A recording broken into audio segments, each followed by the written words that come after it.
What up, everybody? Hope everybody's enjoying their week. Before I get into my guest for this week, a little business to get into.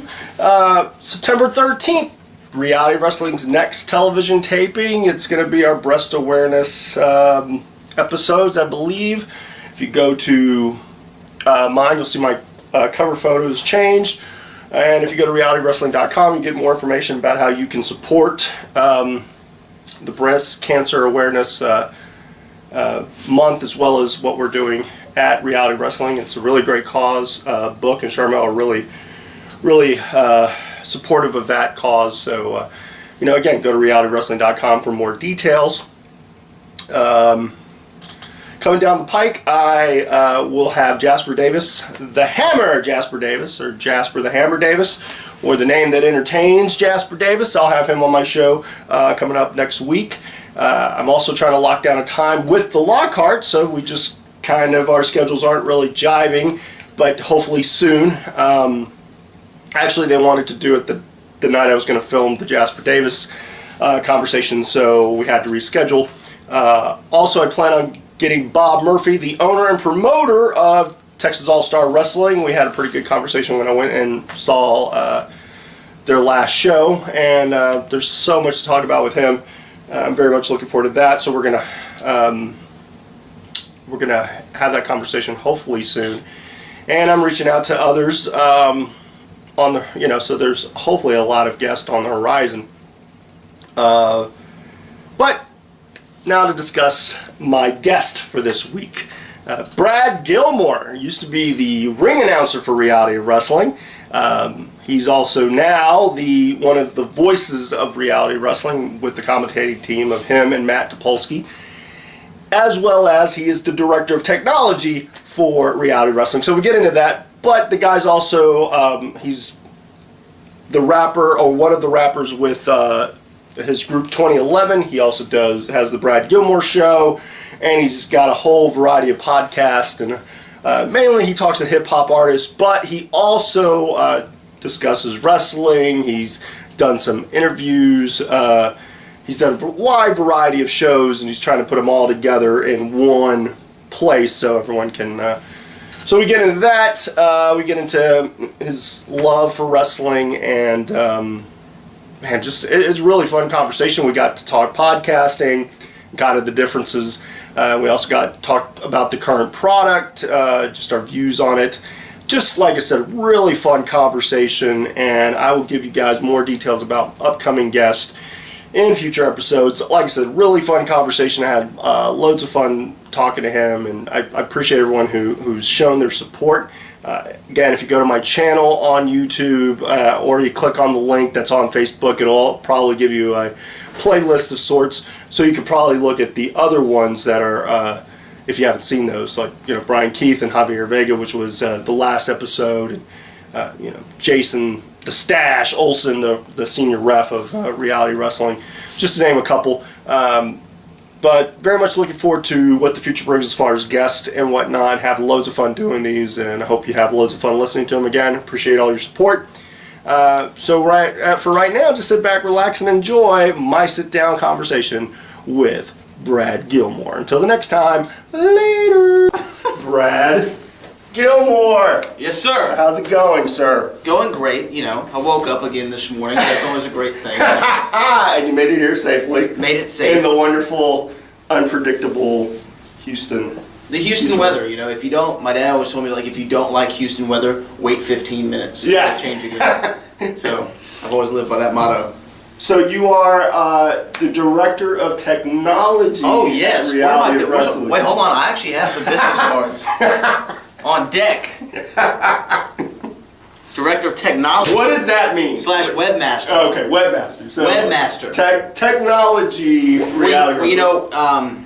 The Reality Wrestling website was redone a year ago. Almost, By Rich Bocchini, aka Rich Brennan, the voice of NXT. The voice of NXT, And so proud of you, buddy. Yes, very, very, very proud of Rich. And so when he went on to greener pastures, of course he was like, "Hey, Brad, yeah, you're going to be taking care of this. Here, this is yours. This thing that's going to take up hours of your time in life. Coding, I've done it. Here. All yours. There you go. Just fill in the blank, should be fine. Thanks, Rich.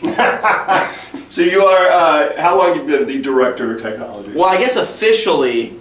I officially got the title when I got these business cards. I figured out what my title was. Okay. But I've been maintaining the site ever since like Rich left. So maybe around January. Okay. So for the last 8 months, I've been running the reality wrestling website. How has the traffic been to the website? Is it been great? It's been awesome. I mean, you know, especially around that Summer of Champions time. Yeah. It was just at a peak. You know, at a high peak. And it's interesting because I know Kevin and I were talking about it. And, you know, Booker's always interested that the roster page is what gets the most hits on the website. Yeah. And Kevin was like, "But you don't understand, when you were a wrestling fan, the first thing you did when you went to a website is see who they were wrestling." I'm amazed that he wouldn't realize that the roster page is probably the most important. Because everyone has their guy they like or girl they like. They're like, "Well, I want to know more about her." And so you gonna do any upgrades to it, or is it pretty? I mean, I'm on the phone every day with Kevin, Booker, Charmel. Yeah, and they're just telling me, "Hey, we want to do this, and that," you know. And so I mean, I bring the laptop wherever I go. You know, got my little internet thing, and so if they need to make if I need to make any changes on the go, you know, I'm on my phone all the time making stuff. So I mean, it's a 24/7 thing. I'll constantly updating the site, getting new stuff on it. We're about to start our breast cancer awareness campaign, so you'll see the site pinked out a little bit. You know, there's going to be ribbons and all kinds. Yeah, I know this is a real big deal to both Booker and Charlotte. Yeah, so I mean, we're getting ready for that. So I mean, it's a constantly evolving thing. Yeah, is the realitywrestling.com. Oh man, such a great name for a site. So what got you into wrestling? Like, when did you become a fan of it? Well, I remember I think I was like 5 or 6 years old. I think that's like the prime age. I think when everyone became a fan for the first time. And I remember turning on the TV, didn't know about it. It was really one of those things. It's funny how like everyone's wrestling story is like I was flipping through channels. I didn't. There was nothing on the on TV, 20, 30 channels I was looking through. The president was talking that night, so I had to find like the cable channels. I had to find a channel that wasn't showing him. So I saw Stone Cold Steve Austin, you know, on TV, and I saw him once, and I knew who he was, but I didn't watch that much after. And then when I was in the first grade, I met a couple friends, and I heard them talking about Big Boss Man and Road Dogg, and I'm like, I know those names. And so, you know, we all started talking about wrestling, and you know, one of the guys his name's Avery Davis. He's in my band today, and we became wrestling fans, and I'm the guy who stuck with it all the way out through elementary, middle, high school. You didn't have the fallout. I didn't have the fallout. When you just discovered girls, you're like, nah, I'll still watch. Yeah. I still like wrestling, and I was the guy who would fight for. It's real. What do you mean?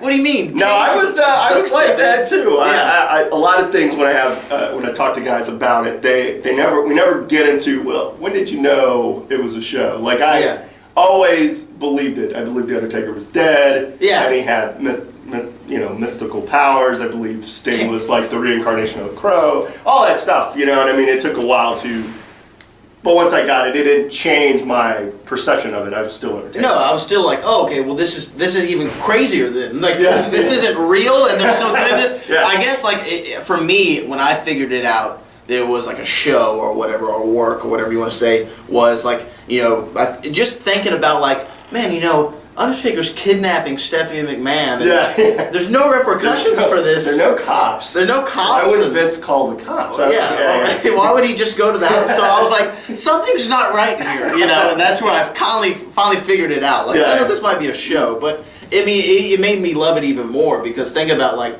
I mean, when, you know, movies aren't real. Yeah. We're watching, you know, Iron Man or Captain America. We know that's not real, but we're still entertained by it. We still love it. So it's no different for me. Wrestling's the same thing. Okay. So how did you become a part? I mean, you've worn many hats. I mean, you're director of technology, but you were a ring announcer for quite a bit. Maybe almost 2 years. 2 years, and now you're one of the commentators. Yeah. So let's go through that. How did you here, I mean, at that point where they were still the reality, they just became the reality. It just became reality wrestling. I always knew Booker T had a school here in Houston. Okay. I was always very aware. You know, like when you're from Houston and you're watching, WWE and you hear from Houston, Texas, you always pay attention to that guy. So and him and Undertaker were always my guys. Yeah, because they're from Houston. yeah. And anyone from Texas, but they were from Houston, so I always kind of paid attention to what Booker was doing.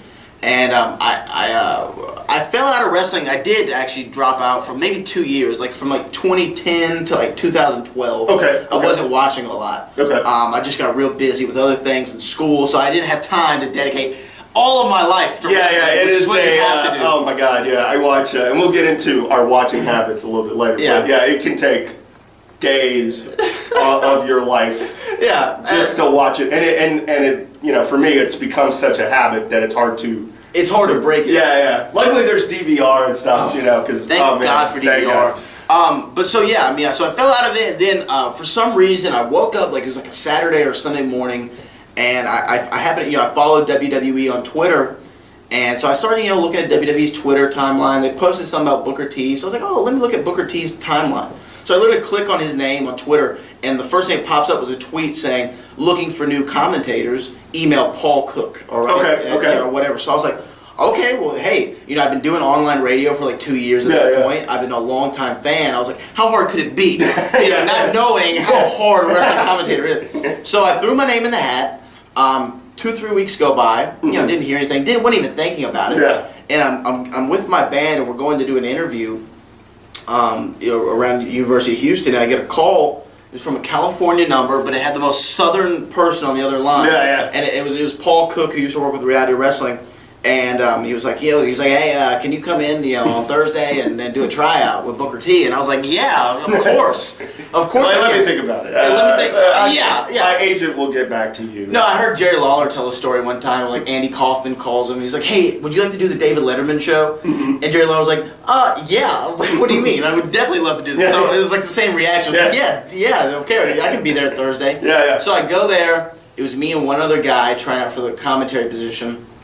And Booker wasn't there. It was Paul, and it was Kevin Bernhardt, who was the director of reality, or the emperor of reality wrestling. Yes, as you have coined him. Yeah, the emperor of he's reality. Still Kelly Kevin. So they were in the room, and we were calling. Me and this other guy were calling matches off of an iPad, and I was terrible. I was awful. Yeah. I didn't know what I was doing. I hadn't watched wrestling in a long time, so I'm kind of forgetting some of the move names. Yeah. I just did awful. I remember leaving that night being like, oh, man, I blew that shot. It was terrible. And the next day I get a phone call. I'm at lunch, and it was Paul Cook again. He was like, hey, our ring announcer has strep throat, and we have a show on Saturday. Do you think you could do ring announcing? And I was like, yeah, but of course I can. I've done that before all the time, right? Yeah. And so he was like, well, come back down to the school. Booker wants to meet you. So I sit there, and I'm in a meeting with Booker T.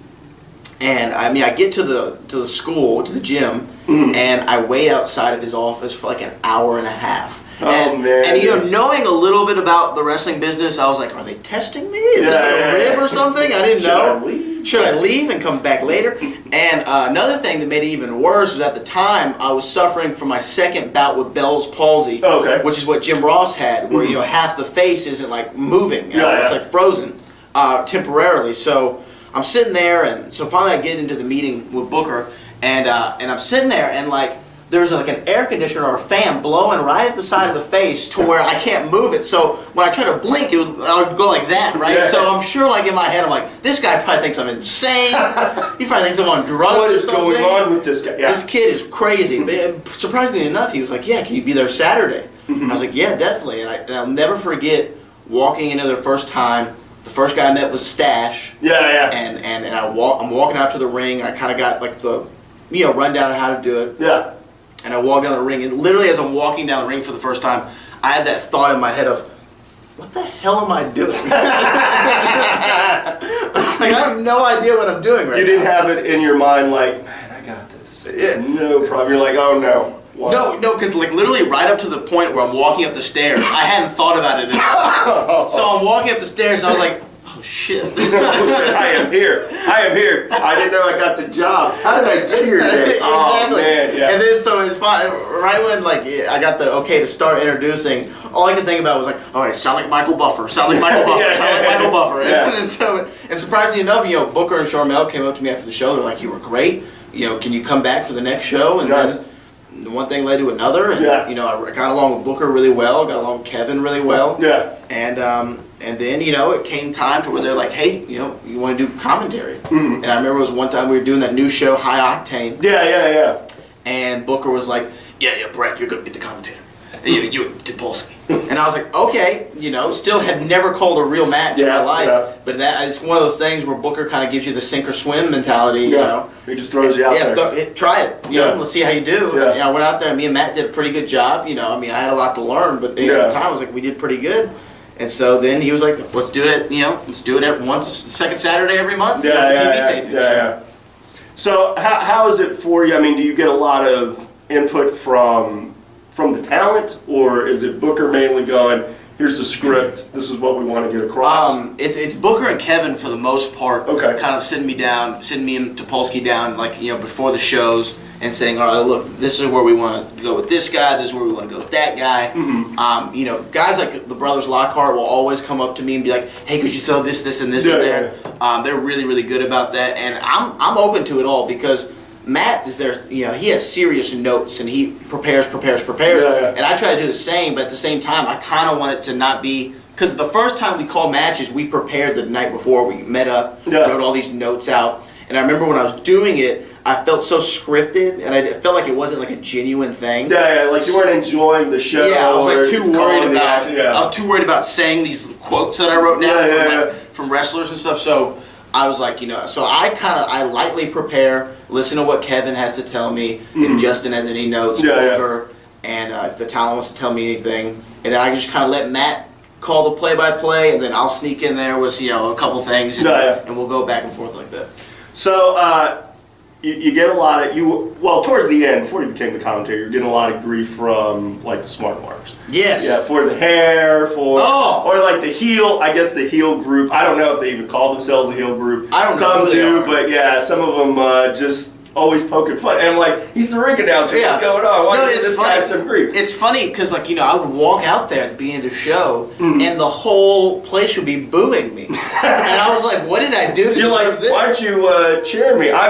I'm the guy who tells you the show's about to start. Yeah. I didn't care if they. I didn't. I would walk out there. I mean, the first two or three times they would sing that the Rick Astley "Never Gonna Give," never gonna let. And I thought that was funny. Yeah. And there were even like signs that said "Never Gonna Give." And I was laughing at that. I was like, that's funny. Yeah. And then like it started being choruses of boos. Yeah. And that was even cooler to me. I was like, well, I don't know what I'm doing to garner a response at all, because I'm, like you said, I'm the ring announcer. I shouldn't have any response from y'all Guys, at all. I'm not part of any group. I don't like these guys. I don't care. I'm not partial to anybody. So to get any type of reaction at all, I remember talking to Abel Andrew Jackson backstage, and he was like, why do they boo you? I was like, I don't know. He goes, well, run with it, man. Like, you're kind of over with them in the States, I'm like, hey, but yeah, I did. I had a lot of wrestling memes on Twitter and Facebook from the heel group of guys, but I guess it was the hair. Yeah. They're not a fan of the hair, and I don't know. I mean, that's you were. I'll say this: it hasn't been until recently, because every time I would see you, and the most times I would see you, of course, it's a show day or something like that. But you were always like the best dressed guy. Always had a suit. I'm like, this guy. Like, you were so inspirational too, because you're always so extremely positive. Like, very few. I had a good conversation with Brian, Keith, and Javier, two other guys that are extremely.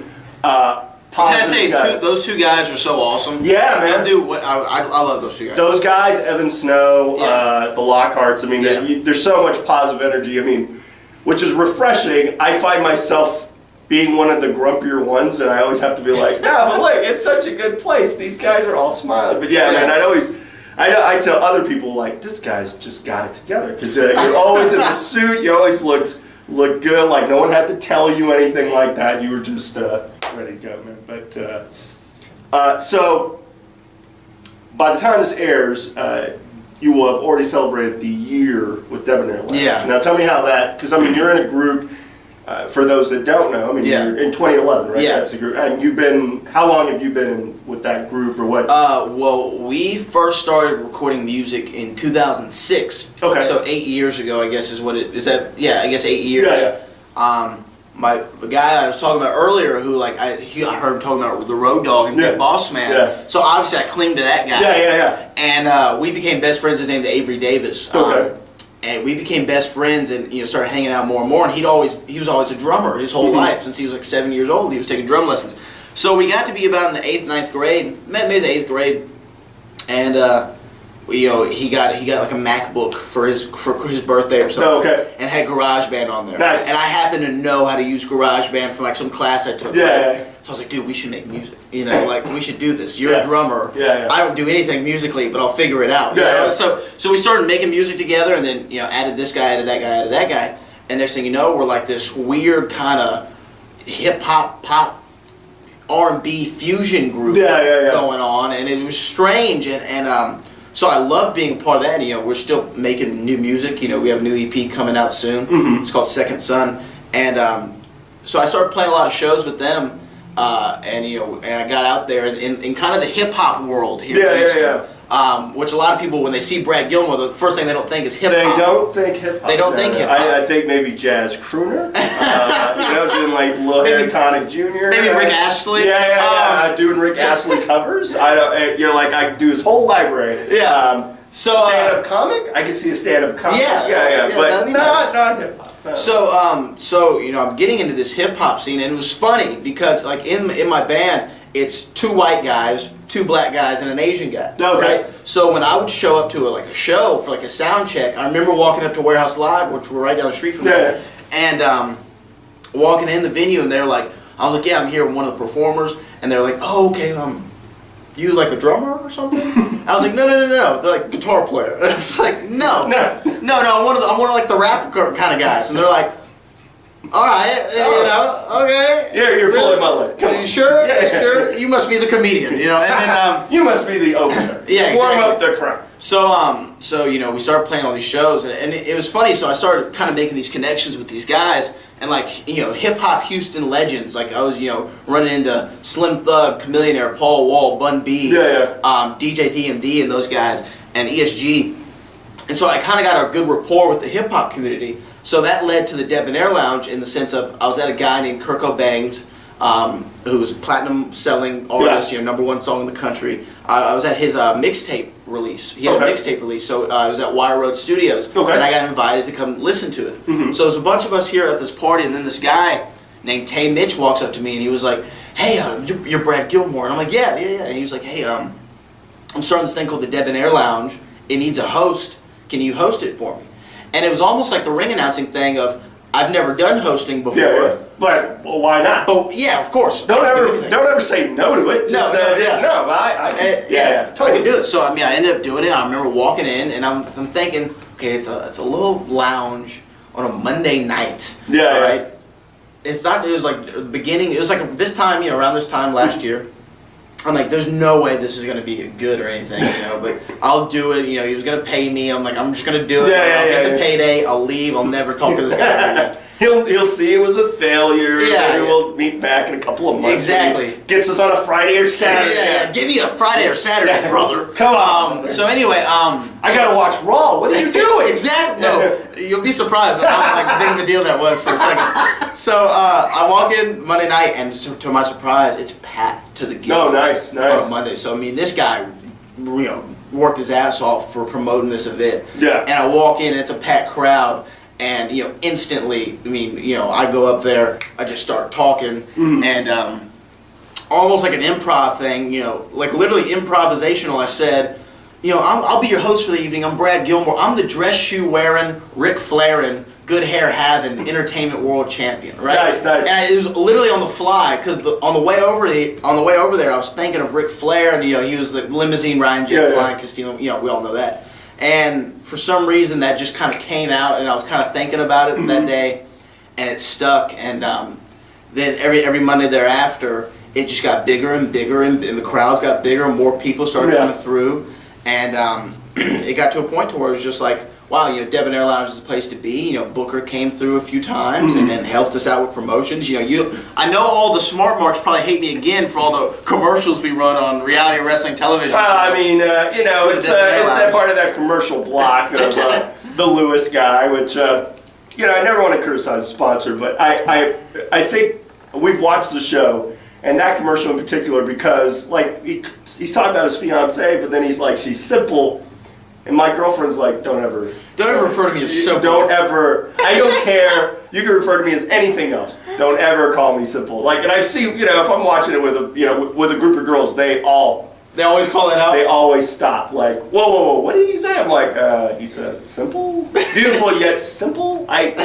Beautiful yet simple. I didn't say it. I didn't write it. But yeah, it's always. Yeah. But yeah, you're in the block. I'm in the block of those commercials. So. But I mean, you're preaching, positive vibes, all that stuff. Yeah. So I mean, it's not like, it's a really cool cause. I mean, and it's funny because you walk into where the lounge is Cafe 4212 and out off Alameda, which is pretty much in Third Ward, right? Yeah. So I mean, so it's a kind of an urban demographic. So the last thing, and it's an older kind of crowd too. Yeah. So we had guys in their late 50s, 60s, come in every Monday to hang out, and here they are. They're looking at this 20-year, at the time I was 20 years old, 21-year-old white kid in the middle of Third Ward, doing all this hip hop and R&B stuff. I mean, it was just, but it made it kind of unique in the sense of like it was like you said, it's a positive atmosphere. Yeah.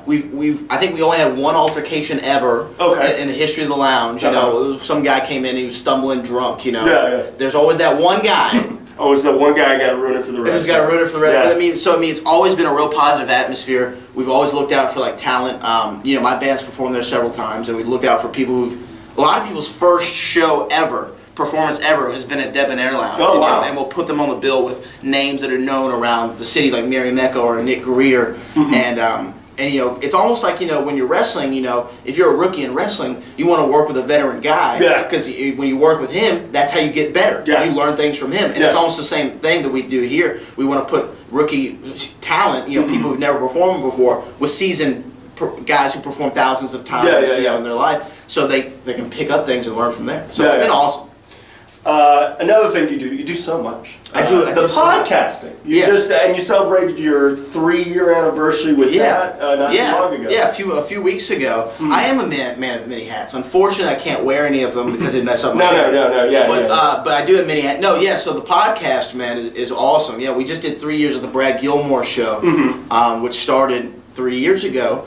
Right down the street from here, there was an online radio station called Local Live Houston. Okay. And my band went in to be interviewed on a show called Gunter the Band Hunter. Which was a great title. Nice, yeah. Great title. Yeah. So I remember we're sitting there and when I'm getting interviewed, it's a weird thing for me because I'm so used to being interviewed, but at that time, it was my first time, getting interviewed really at all. So I'm sitting there, I'm just kind of cracking jokes, having fun, flirting with the host, making fun of her a little bit, and surprisingly enough, the guy who owned the station was like, "Hey, y'all are pretty funny as a group." I was like, "Well, thanks," and he was like, "Would you like to have your own show?" And we were like, "Wow, yeah, we would love that." So my band originally hosted a show every Friday night, but when you're in high school and it's a Friday night show, Friday nights is your night, right? When you're in high school. I mean, it kind of got sucky because we did 3 or 4 episodes. Because you're working on a Friday night. It was from like 7 to 10 p.m. So it was like a terrible time. Then they're like, "And be home right after after your radio show." You're like, "But your curfew's 10:30." Oh, Mom. So we stopped doing the show because the band didn't really want to do it, and it was Friday night. It kind of sucked anyway. So a few months went by, and it became summertime, and I called the guy back. I'm like, "Hey, do you have any other openings? Maybe for just me?" And he was like, "I was actually thinking about you the other day. I think you'd be a natural kind of radio host." Yeah. And I was like, "Cool. Well, let's do it." So I remember I do Tuesdays, from 3 to 6. Okay. And that became my time slot. And I did that for about a year, and then I did a nighttime show on another online radio station. Okay. And then it kind of got to the point to where on that other radio station, it was the Brad Gilmore Show at night, right? Okay. Because I thought that was just a funny title, because I'm a Fresh Prince of Bel-Air fan. Yeah. And Will Smith, in one episode, had an idea of, like, he was going to do a book to impress his fiance. Yeah. And he was going to take pictures of celebrities' houses at night, and the book would be called Celebrities' Houses at Night. Nice. So I thought that'd be funny, just like a callback that no one would get ever. So that was the show, and then I started kind of having problems with the guy who was like he wanted me to do the show a certain way. Okay. And I know as being a performer, entertainer, when you have to do something a certain way, and when it's someone else's vision, you can't do that. Yeah, you kind of lose the incentive for doing it, unless it's a paying gig or something. But even then, it's like, man, I don't want. Rules. It takes away from why people listen. Because when I joined that station, my first show was the highest numbers they ever did. And it was just me going there and just flying off the wall, saying whatever came to my head. Yeah. And so when you start to kind of restrict that a little bit, it gets to the point to where it's like, all right, people don't want to listen anymore because I'm not the same person they first heard. Yeah. So I was like, you know what, I don't want to do that anymore. So I left, and so I was doing these 2 shows at the same time.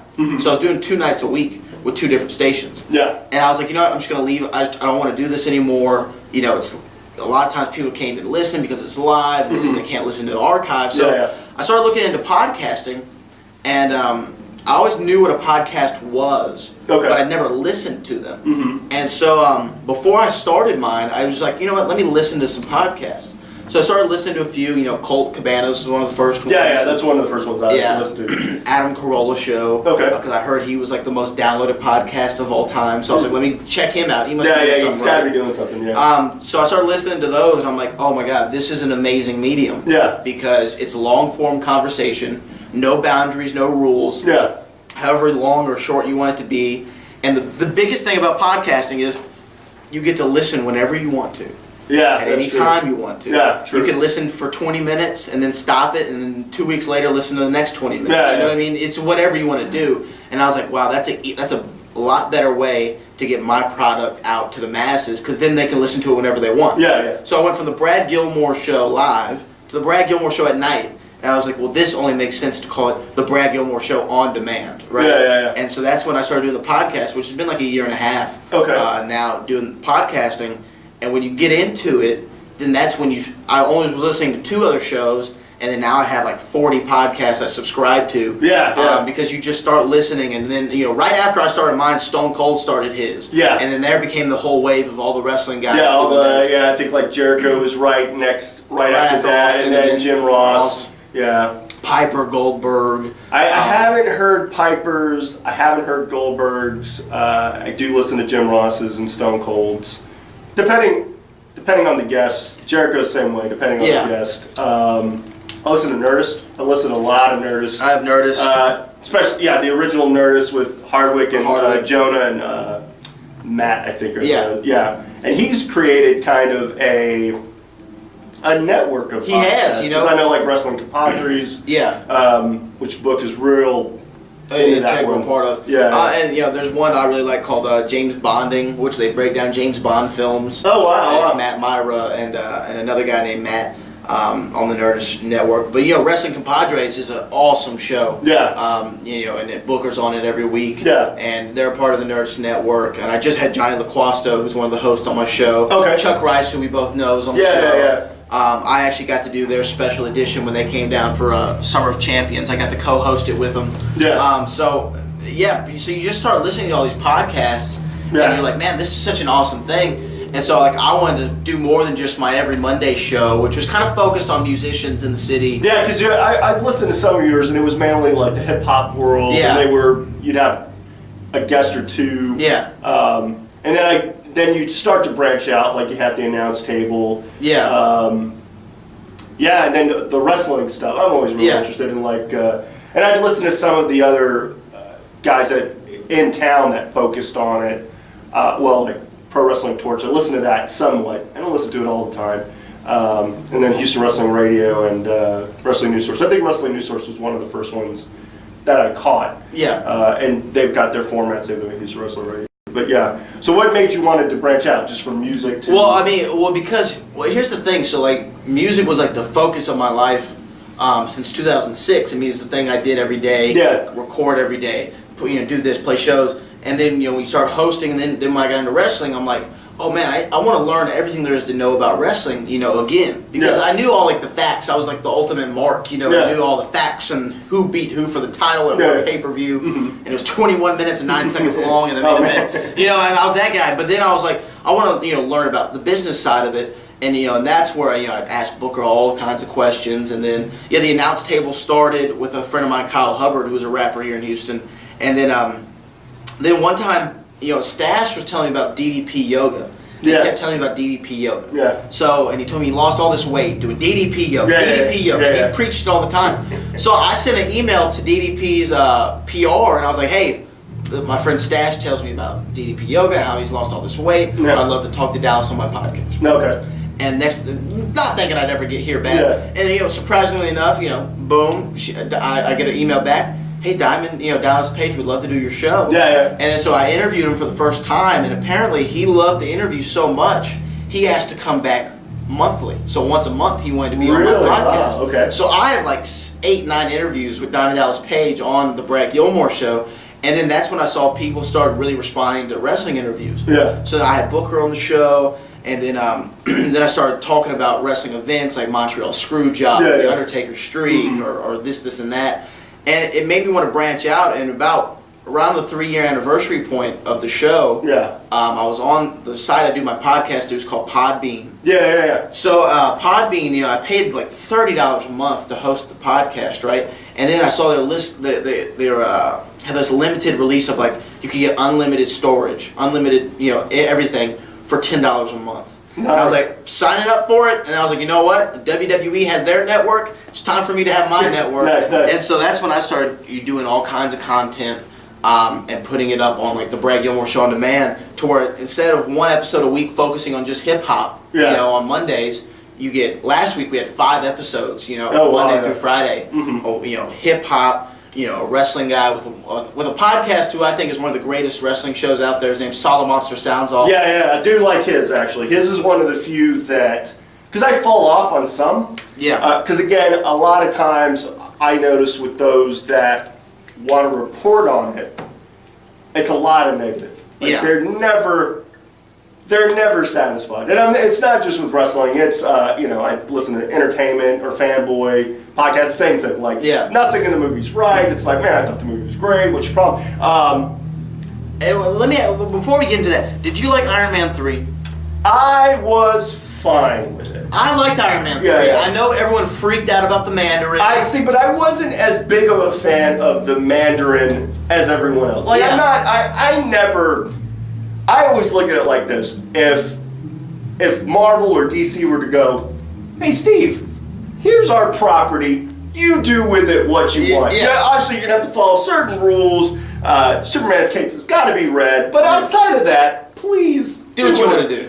I know there's going to be a vast majority of people who are not going to like my vision. However, back to Iron Man 3, I was like, it worked for what they were trying to get across.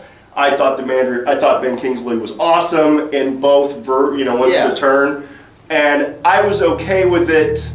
I didn't have any major issues with it because they kind of painted the picture of, look, he's got stress from Avengers, and why wouldn't he have stress from the Avengers? He's not really, the Tony Stark character's not he's not a Bruce Wayne. Tragedy's not what. He just became Iron Man kind of out of necessity. To escape this terrorist. Batman was like, I want revenge. I'm going to kill crime off. Iron Man really, or Tony Stark really, is not that. He's a flawed human being who, and I wish they had really got into the drinking more. And they kind of touched on it in 3. I liked how they kind of wrapped up whatever. From there you could legitimately say, oh, well, there doesn't need to be any more Iron Man. And luckily he's coming back for Avengers 2, I think 3. But back to it. I liked it, and I'm a big Marvel guy. But here's the thing, where you said the fanboys will always have the criticism, and with the wrestling guys, they're always negative. Yeah. To me, when I watch Raw or I watch a Marvel movie, I watch it and I'm like, did I enjoy that as a whole? Yeah. Because of course, with any movie, you're gonna hate some parts of it. Some parts aren't going to be right. Some parts you're not gonna like it because not everyone's going to make it just like you said, like your vision. Yeah. Or there might be a great source material. I go, man, if they would make this story. Yeah. But at the same time, I've seen said story. Walking Dead's a prime example. I'm a big fan of the comic. When the show came out, I'd hear a bunch of people would criticize it, and why I stopped listening to certain podcasts is because they would kill my enjoyment. Yeah. And I would start to question, well, should I not like what I'm seeing? And I found myself doing that too, listening to all these wrestling shows. It's like, man, they would talk about certain characters being terrible and like, oh, I hate John Cena, I hate Batista, I hate Triple H, Randy Orton, Christian. I mean, they're like, they have so much hate. Then I started feeling it a little bit. Like, man, John Cena really does suck. I hate John Cena. But then when you're in the business of wrestling and you realize, for guys like yourself who wrestle, I mean, you have to respect a guy like John Cena for everything that he's able to pull off and do. I mean, the guy can't have 5-star matches with different opponents all the time and suck at wrestling. You know what I mean? Well, like, I remember, because when I first started doing YouTube videos, I didn't realize there was a community, internet wrestling community. I didn't realize it. Yeah, the IWC. Yeah, I didn't realize it, but then once I found it, I would reach out. But initially, I would watch a lot of their videos, and I'd watch them criticize. And I remember they criticized Umaga back in the day, and I had just wrestled Umaga at a PWH. PWH's first show, I got to wrestle Umaga. Really enjoyed it. He was really fantastic professional. I got a lot of good feedback from him and everybody that was there. And every Samoan can wrestle. Yeah, he was awesome. And then people were like, oh, he sucks. And so then I felt like retorting, and I'm the outsider of the community because I'm not a fan per se. I do this. I enjoy doing it. I've been part of creative. I understand the headaches that creatives go through, and they're really having to answer to a guy who, especially in WWE's case, like, here's a final say. It doesn't matter if you come up with the greatest storyline. If he's like, yeah, I don't see it, we're not going to do it. But then I would meet a lot of the guys, and their attitude changed because now they've met. I'm like, don't criticize it unless you've done it. I mean, once you've done it, you've performed, and you've had, like, you think it's going to work out fine, but the crowd's not buying into it, then you can come back and kind of tell me how horrible. I've never understood the disdain for John Cena, and I've always felt like if his detractors, they're not really, by being vocal, like with the Cena sucks chants, you're not helping get your message across. If you're making noise, Vince just goes, well, he's still pretty loud. And I feel bad for guys that wrestle John because they deal with that. They never get there unless they're a guy on the climb, like Punk. Towards the end of his run, he was starting to get the CM Punk chants as opposed to the Cena sucks chants. And I remember I listened to Stone Cold and he had John on his show, and John's like, as long as they're making noise, what do I care? What matters? They're making. So some people, well, what if I hate John Cena? I'm like, then don't say anything. Sit on your hands, be quiet, because then Vince is going to go, well, crap, they're not. Yeah. Shit, we need to. And I understand like a majority of the audience being complacent with them and saying like, oh, this guy has been the only guy I've seen for 12 years or whatever. And I get that, but at the same time, I mean, he's really legitimately the biggest star in the company. Yeah. You know what I mean? And you can hate him all you want, but you still want to see him wrestle. Yeah. I mean, it's a proven fact that if John Cena's not on pay-per-view or he's not on Raw, it's not as high of a rating, or there's not as many sales. He's a legitimate star. Yeah. And I can understand, like, his character might be a little like, oh my God. But, I mean, from all I've been able to hear, it's like, that's who the guy is. Yeah. So, I mean, if that's who he really is, just like we loved Austin for who he was, or Rock for who he really was, if that's who Cena is, then I'm a chant for John Cena because he's the company guy, and he does he does more good for wrestling than he does bad for it. So, I mean, I'm going to chant for him. And that's what I talk about all these, like, podcasts. But what I like about Solid Monster, Sounds Off, and I've had him on my show now twice. Yeah, and I've caught those. Like, I've listened to yours, but there are certain ones like, oh man, I really want to, like the Solid Monster ones I wanted to listen to because I am a fan of his because he doesn't really come across as, I think sometimes when I listen to podcasts too, you can hear the exhaustion, like they're just tired of watching the product. Yeah. And it's like, well, it's your job, unfortunately. He's still seemingly like, Yeah, I mean, I love doing it. I'm a big fan, and that comes across more. And I like his because he's not nitpicking to death all the. No. I mean, when he questions stuff, I go, no, that's a legitimate. Yeah. Oh, that's yeah. a legitimate He's question. not a guy who sits there. I've talked to him a lot through Twitter, and we'll DM each other all the time, and Yeah. and I'll be like, what do you think of this? What do you think of that? And he's a guy who's a legitimate fan, and he does a 2-hour podcast every week by himself. Yeah. Just straight talking. Yeah. No stops, no breaks. Yeah, he doesn't have. He may have. I mean, the podcast trick of going, let's hear a word from the sponsor. I'm sure that might be. But yeah, it's 2 hours of. Yeah, of straight. Oh my God, yeah. And the guy is smart. I mean, he knows what he's talking about. Yeah. But just like you said, he doesn't nitpick the product to where you're like, I hate wrestling now. Yeah. He says, well, why would they do that? Yeah. Why didn't they do this? And you're like, oh, that's a good point. Yeah.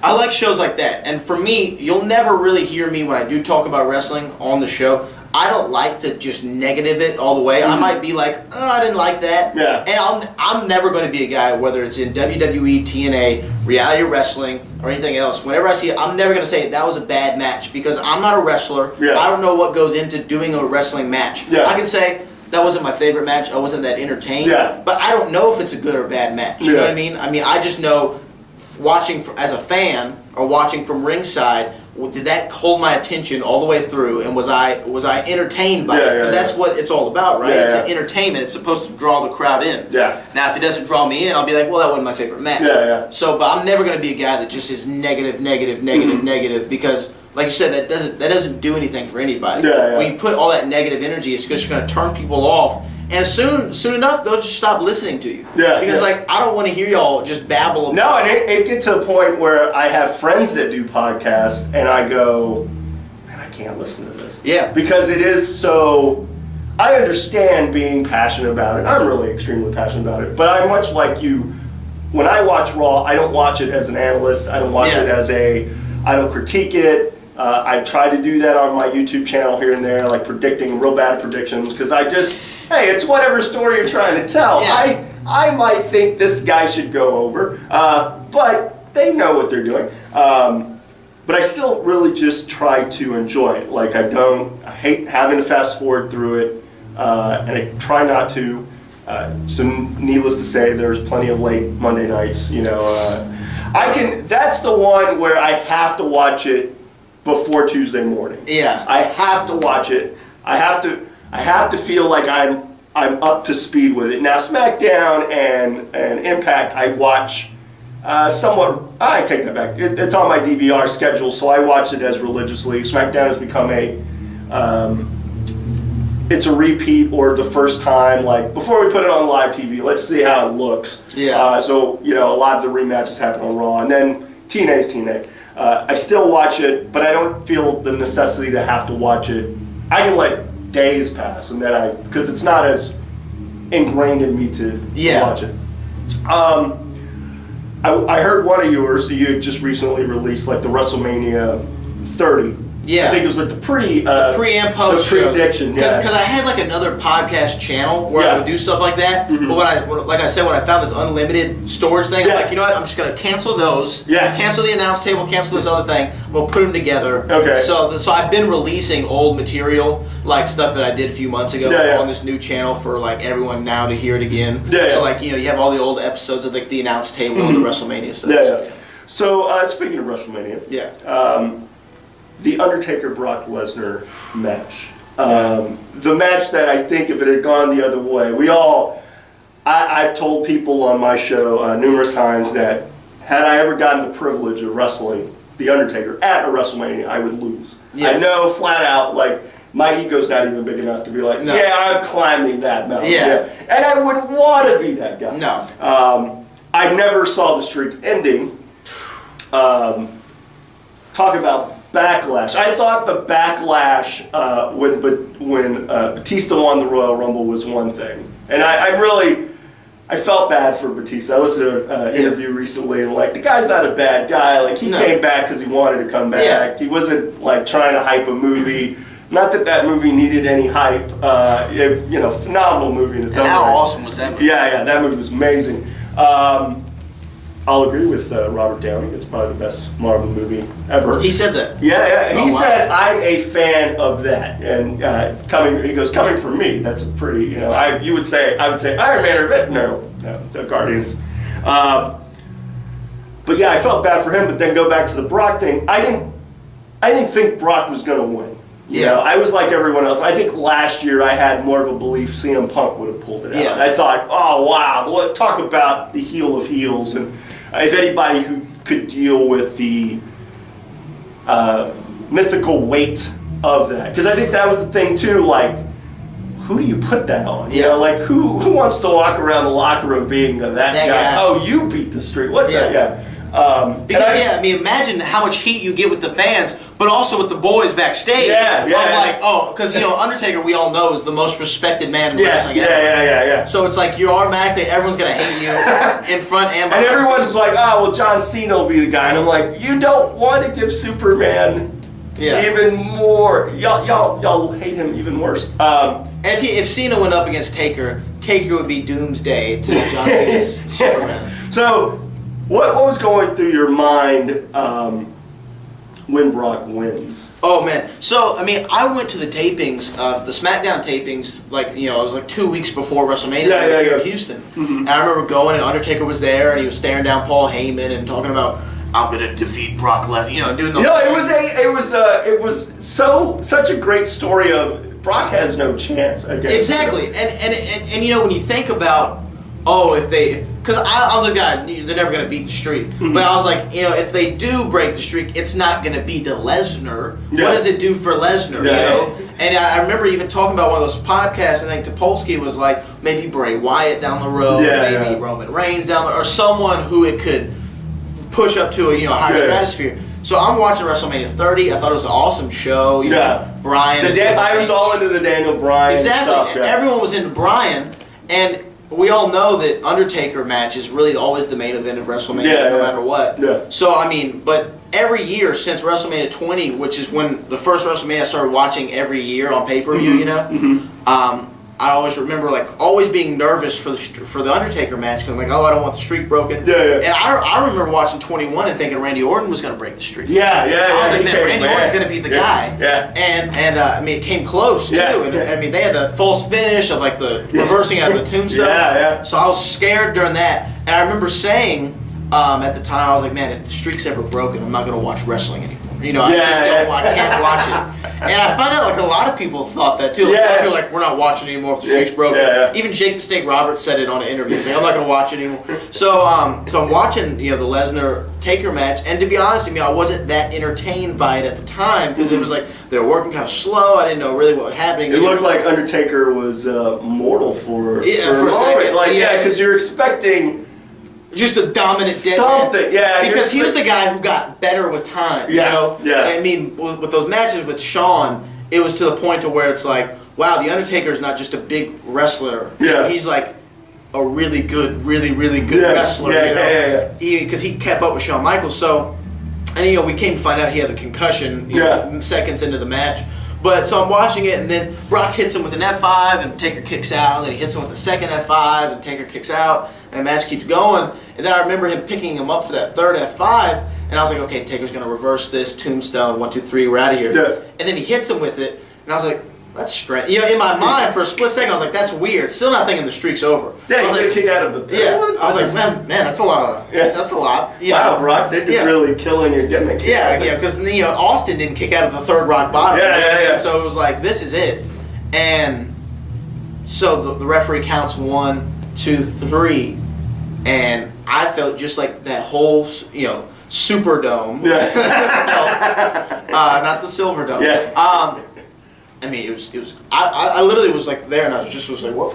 I felt uncomfortable. I think everybody, because I've even watched it, and it's seemingly like they muted everything. They muted the audience. It's like someone took the remote. Mute. They muted it's like everything. Adam Sandler movie Click. They literally. You didn't hear didn't hear no Michael Cole. I'm glad I didn't hear anybody. Just so eerie. And you've got this, on paper, arguably the most athletic, most physically gifted, just beast. Yeah, I mean, that's the only word to describe it. I mean, and people like would debate the push of Lesnar, and I've kind of always been, well, it wasn't like he went into UFC and he was undefeated. It's not like he was undefeated when he left WWE. I could see him losing, and then I would watch back those matches and realize, well, they had to use not themselves, they had to use a weapon to cause this guy to lose. I was still in shock. And the amazing thing is, I think, had it gone the other way, we wouldn't be talking about it. No. It would just be another Undertaker, where, what happened to Brock, I guess he didn't come back or whatever. Because conceivably, I thought that might have been the blow-off for Lesnar. I was like, okay, this probably might be Lesnar's kind of last run for a little. Maybe he'll come back, maybe a year or so, maybe like Taker, Because to me, when Taker went 20-0 with Shawn and Triple H, that Hell in a Cell at 28, I was like, okay, that's it. Yeah. Remember, they were all standing at the top of the ramp. Yeah, it was the end of an era. Maybe he goes off into that. Yeah. I'm like, okay, 20-0, that's a nice round number. He goes off in the sunset, and then he and Punk. I'm like, okay, that was a great match, 21-0. Yeah. And you never thought it'd be 21-1. So when it happened, I just remember kind of like being quiet and then thinking, all right, Hogan's about to hit the ring and be like, no, brother, it's not going down like that. But the thing is he won clean. Yeah. No Heyman interference, no Nothing. holding the ropes, no tights. Nothing. And I'm like, and then when Undertaker's over and they flashed the 21-1 graphic, I was like the guy and the black dude with the glasses who was like, holy crap, they broke the streak. And it was one of those things, and I remember texting all my wrestling friends at the time, Matt and Kevin and guys, and being like, whoa. And then I remember texting my girlfriend and being like, who's not a wrestling fan, but I just remember being like, hey, the Undertaker's streak is over. Brock Lesnar broke the streak. Because I was just dumbfounded. And then she was like, well, wrestling's fake anyway. And I was like, no, you did not say that. I will not speak to you for the rest of the evening. For the rest of the evening, you are on my shit list. But she was actually trying to console me, be like, it's okay, it's scripted. But for me, Undertaker wasn't scripted. We now live in a world where the streak has been broken. It still shocks me. It's because it was the one constant. It was the one, no matter what, I always know the Undertaker's going to show up at Mania. He's going to win again. And he's going to continue this amazing streak. And for me, I always thought it was just the fan in me, but when you listen to everyone else, like Austin and JR and all these guys, always say, like, I didn't think the streak would end. But then when you start thinking about it, you're like, well, Brock does make sense. He does make sense. He's a legitimate animal. If you watch his fight with like Heath Herring back in UFC, and how he was just physically dominant over this man, and Randy Couture. The Randy Couture one was like, and that was painful to watch because I was such a big fan of Randy's. Randy Couture was awesome, and I still, Brock, the wrestling purist, the guy who's paid his dues, all that. I'd hear stories about him in developmental, like wanting more money, like them just shoveling money in his direction, like going, please stay, and me going, man, this guy, what's the deal with this guy? And then his first run was something else. Almost killed himself at WrestleMania. I watched that yesterday on YouTube. I was telling someone about it. I'm like, okay, no, this guy was 300 pounds almost, and he did a shooting star press. He almost killed himself, And I mean, that was just brutal to watch, back. But I mean, so you think about it, this man's a legitimate animal. And we saw in that him and Cena match, the first one at Extreme Rules, just, he hadn't seen with these elbows. I remember Booker was on commentary. Booker's like, oh, he's got him in the, look at this elbow. And he like cuts him open with an elbow. And I'm like, oh, that wasn't planned. That could have been planned. And so you think about how legitimate of an animal, an athlete this man is. And then you're like, okay, it kind of makes sense. Well, I always looked at it too, like, I think it got to a point with the streak where we took it for granted. To a degree. I especially looked at this build-up for him and Brock, and it was a foregone conclusion. Like, no one, and I think in part that's why it got taken away. Like, you guys don't appreciate it anymore. I mean, it's a spectacle, and we built it up, but at the same time, you assume whoever goes in front of Taker is going to lose. So there's almost like that man, the mystique is gone. Like, again, Yeah. especially with that one, and I don't know why. I mean, I got to say they probably did the best job of making me think that way, because, again, with Punk, I assumed Punk, of all guys, could potentially beat the streak. beat it. Yeah. I didn't see Brock beating it. So now you fast forward, and through the great work of Paul Heyman, you get to SummerSlam, and you watch. I don't think I've ever seen a beating quite like that. And to the man, the guy, Yeah. Superman. It is Superman. That is Doomsday. That's Doomsday. Yeah. That's Doomsday where he had kryptonite in those UFC gloves. You know what I mean? Yeah. He was just beating Cena up. Yeah. And when I'm watching the match, I literally thought when he hit him with that F5 in the first 30 seconds, that it was I was over. like, oh, it's over. It's over right there. I mean, because think about how big of a statement that would have been. Just that alone. Yeah. Now, what happened thereafter was an even bigger statement, with the 16 suplexes or whatever. But, I thought, oh, wow, they're going to end it like that. Mm-hmm. And I knew, though, as a wrestling fan, but also as like a guy who knows kind of the payoffs and how the business works, I knew Brock had to win. Yeah. Because Cena already got the one win, at Extreme Rules. Yeah. Brock just beat the streak. Yeah. And I said it on my show, I was like, before Brock even beat the streak, I was like, if you beat the Undertaker's streak, it's like being the world heavyweight champion for life. Yeah. You know what I mean? It's like, because that's the highest thing you can have. And Heyman said it so great. He's like, 44 men have been president of the United States. And he was like, but there's only one God. You know what I mean? 44 men have been WWE champion, but only one has defeated the streak. Yeah. And so it's like, you knew he was going to win, but you didn't know that it was going to be that brutal beating. Yeah, I recall, I just like the storytelling. Cena makes his triumphant, the little offense he can get. He hits the attitude adjustment. And then Brock, and I didn't see it, I looked down, I didn't see it till the replay where he just sits up like Taker and laughs at. And so then awesome. the facial from John, like, what am I going to do? Literally, I'm a big comic book mark, and the idea of Doomsday and Superman, like that was like maybe the writers, someone went, no, this is what we're gonna do. Read this. Just read that. This will be exactly what it is. Man, it was. Yeah. I loved when he set up like Taker and laughed like a crazy person. Yeah. But here's the thing: the build up to that match with the specials they did on the network. There was that 30-minute special. Of they're just asking Brock questions. And my favorite Brock Lesnar line, because Brock, we all know on the microphone and in a live crowd could be a little weird. Yeah, he's not made for live. But when he sits down and they shoot him, he's gold. Yeah. And when they were like, so what happened at Extreme Rules? He goes, I don't know what happened at Extreme Rules. John Cena hit me with an effing chain. That's what happened. And I was just like, oh my God, this guy's amazing. And then he beats him, and then it's just like he's the new champion. And what was going through my mind is like, I'm cool with this. Yeah. I like Brock Lesnar as the champion because I know there's always, like you said, the wrestling purists who don't like him, because he, had this huge push and then left for UFC or tried to go to the NFL and whatever. But when he won the title, that was like mainstream news. Yeah. And here's another instance of where this time I didn't have to text my girlfriend. She texted me and was like, hey, I just saw on E! News that John Cena lost to Lesnar. And I was like, that's awesome. That it was that big of a deal. Yeah.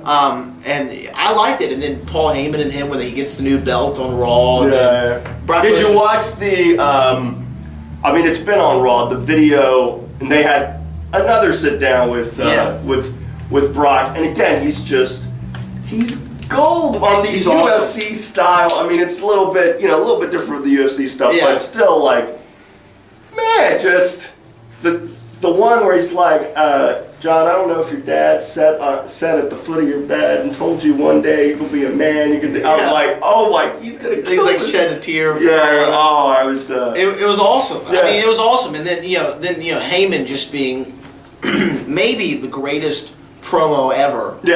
He might just be the guy who's just the best on the microphone all the time. He's up there with the Ric Flairs and the Dusty Rhodes and the Rocks. No, his and then you just all the naysayers. It's always, that's why I don't predict anymore. Because it is so hard. Because it's an ongoing story. It never ends. And you wonder, like, for all the people that were questioning, well, what are they going to do with Brock and why is he losing? And then he's beats Taker. Well, how dare you have him beat this guy? And it's like, there's no way he's going to win the title. Oh, but he wants, now people are like, well, Night of Champions, he's going to lose it because there's no way. And I'm like, oh man, keep it on him. Yeah. Like, I hope that. I want him to keep it and just disappear and go.